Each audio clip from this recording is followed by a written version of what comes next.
Hey guys, जैसे कि आपने पिछले एपिसोड में देखा था कि हमारी हीरोइन ने मैरिज कॉन्ट्रैक्ट पे साइन कर दिया था और हमारे हीरो की बारी थी। हीरो के असिस्टेंट और लॉयर दोनों ही उसे रोकने की कोशिश करते हैं, तो हमारा हीरो उनसे कह देता है कि मेरा कोई इरादा नहीं है जू खोलने का। ये सुन के हमारी हीरोइन हंसने लगती है, पर अपनी हंसी रोक लेती है। और दूसरी तरफ हमारा हीरो कॉन्ट्रैक्ट पे साइन कर देता है और हमारी हीरोइन मन में सोचती है, अरे इसने तो सच में साइन कर दिया, मुझे लगा नहीं था ये करेगा। चलो अब क्या ही कर सकते हैं अब हम।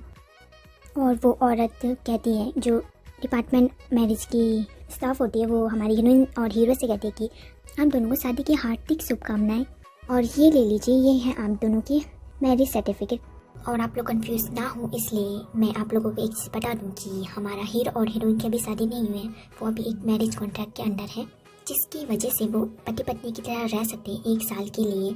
अगर दोनों को एक दूसरे का साथ अच्छा लगेगा तो वो लोग आगे चल के शादी भी कर सकते हैं, वरना 1 साल के बाद अगर उन्हें अब एक दूसरे के साथ अच्छा नहीं लगा, उनकी नहीं बनी, तो वो 1 साल के बाद तलाक भी ले सकते हैं। आप लोग कंफ्यूज ना हो इसलिए मैं आपको बता रही हूँ कि उन दोनों की शादी नहीं हुई है, वो बस एक मैरिज कॉन्ट्रैक्ट के अंदर चल रहे हैं 1 साल के लिए। अब से आप दोनों एक कपल हैं, और साथ ही मैं आप दोनों को कुछ रूल बता दूँ, और वो कुछ रूल्स लेके बैठ जाती है कि हमारी हीरोइन को लड़की को लड़के के घर पे जाके रहना होगा 1 साल के लिए, और कभी भी डिपार्टमेंट के वो क्या कहते हैं स्टाफ आके देख सकते हैं, उन्हें चेक कर सकते हैं कि वो लोग एक हैप्पी मैरिड कपल की तरह रह रहे हैं या फिर नहीं रह रहे हैं, वगैरह वगैरह वगैरह। और अगर लड़की प्रेग्नेंट हो जाती है तो फिर लड़का और लड़की की दोनों की जिम्मेदारी होती है उस बच्चे के लिए ये फलाना निकालना करके वो बता रही होती है कि करके नियम। और हमारी हीरोइन वहाँ पर पूछती है उससे कि मेरे पास एक सवाल है, क्या मैं कुछ पूछ सकती हूँ? अगर क्या कहते अगर क्या होगा अगर हम लोग एक साथ नहीं रहना चाहें, अलग होना चाहें, तो हमें क्या करना पड़ेगा उसके लिए? और वहाँ पर पीछे हमारा हीरो खड़ा खड़ा सारी बातें सुन रहा होता है हमारी हीरोइन की, और मन में कह रहा होता है कि ओह अच्छा, तो इसे बहुत जल्दी है मुझसे अलग होने की। हमारा हीरो को बुरा लगा कि हमारी हीरोइन उससे अलग होना चाहती है, और वो वहाँ पर सीधे सीधे कह देती है कि ओह उसके लिए तो बस तुम्हें 1 साल के लिए रहना होगा एक साथ, और फिर उसके बाद डिवोर्स के लिए अप्लाई कर सकते हो, पर डिवोर्स लेने के बाद तुम्हें जुर्माना भी देना पड़ेगा 10,000 युआन का। और ये सुन के तो हमारी हीरोइन को चक्कर आने लग जाते हैं कि इतना सब कुछ झेलने के बाद भी मुझे जुर्माना देना पड़ेगा, वो भी 1,000 युआन का। ये मैं कहाँ फंस गई, मुझे तो चक्कर आ रहा है। और वहाँ पर वो स्टाफ हमारे हीरो को समझा रही होती है कि मिस्टर ये अब आपकी शादी हो चुकी है, आप अपने से ये को लेके जा सकते हैं अपने घर। और फिर सीन चेंज हो जाता है और हमें कुछ समय बाद का सीन दिखाया जाता है, जहाँ पर हमारा हीरो हमारी हीरोइन को लेके कार में उसके स्कूल छोड़ने आता है, और हमारी हीरोइन कहती है कि आपका शुक्रिया मुझे मेरे स्कूल छोड़ने के लिए, मैं अपना डिप्लोमा और कुछ सामान लेके अभी आती हूँ, आप थोड़ी देर मेरा वेट कीजिए, मैं जल्दी ही आती हूँ।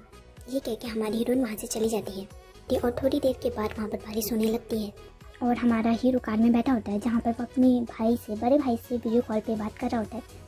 आप लोग को तो याद होगा ना कि हमारी हीरो का एक भाई है, जिसके कारण हमारी हीरोइन से शादी करने के लिए वो माना है। और वहाँ पर हमारा हीरो का बड़ा भाई उससे कह रहा होता है कि हे तुमने उससे शादी कर ली, क्या तुमने ये सब मेरी वजह से किया? और उसके भाई को दिखाया जाता है, और इसका नाम ये सी जिन है, और वो कह रहा होता है तुम्हें पता है ना, सब बड़े घर के यही चाहते थे कि मिस जिया यान के साथ शादी कर लो, चलो उन लोगों को तो मैं संभाल लूँगा, पर क्या तुम मिस जिया यान को पसंद नहीं करते थे? तुमने तो उनके लिए मरमेड पूल भी बनाया था अपने घर में। और हमारा हीरो उससे मना करते हुए कहते नहीं नहीं भाई, ऐसा बिल्कुल भी नहीं है, सब लोग यही चाहते थे कि मैं उससे शादी कर लूँ, इसलिए मैं बस उससे शादी करने के लिए हाँ कहा था। और रही पूल की बात, तो वो मैंने अपनी खुशी के लिए बनाया है, ना कि उसके लिए। भाई आप इन सब बेकार के मामलों पर चिंता मत करो, मैं सब संभाल लूँगा, आपको चिंता लेने की कोई भी ज़रूरत नहीं है, आप बस अपने इलेक्शन की तैयारियाँ कीजिए। और वहाँ पर उसका भाई फिर उससे कहता है कि और उस लड़की का क्या हुआ जिससे तुम मिले हो? उसका नाम क्या था? ये जिंगवान। पर उस लड़की का क्या वो तुम्हें पसंद नहीं करती, या फिर तुम्हें उसे देखकर पहली नज़र का प्यार हो गया? और हमारा हीरो सोचता है, जैसे कि हमारी हीरोइन ने उसे गुस्से में कहा था कि नहीं, मैं तुम्हें सपने में भी छूना या शादी करना नहीं चाहूँगी।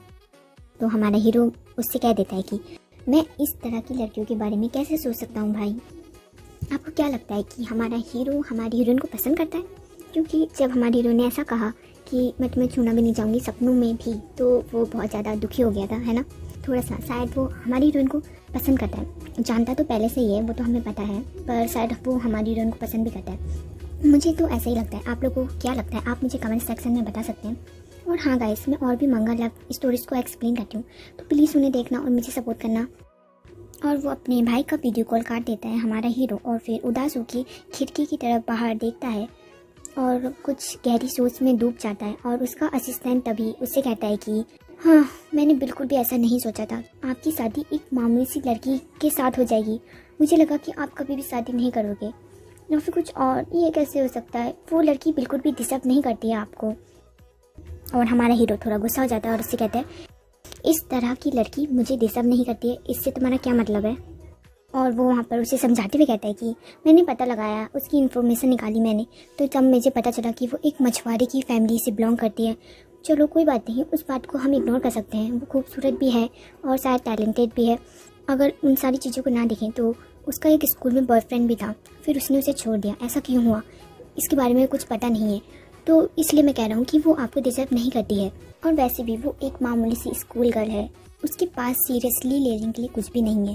पर अब जो होना था वो तो हो गया ना, आपकी शादी उससे हो गई है, अब हम अफसोस के अलावा कुछ नहीं कर सकते। और हमारा हीरो उसकी बकवास सुने जा रहा होता है और फिर अचानक से कार का दरवाज़ा खोल के बाहर निकल जाता है और उसका असिस्टेंट कहता है मिस्टर जिन, आप बाहर क्यों जा रहे हो, बाहर बहुत ज़्यादा बारिश हो रही है, आप भीग जाओगे। और जल्दी से हमारे हीरो के लिए छाता लेके आता है और हमारा हीरो उसे जवाब देते हुए कहता है कि मैं जा रहा हूँ उसे लेने। हमारे हीरो ने बहुत टाइम लगा दिया, तो हमारे हीरो का सब्र का बांध टूट गया उसके असिस्टेंट की बातें सुनकर। तो फिर हमारा हीरो अब खुद जा रहा है हमारी हीरोइन को लेने। और हाँ, हीरोइन का एक्स बॉयफ्रेंड आने वाला है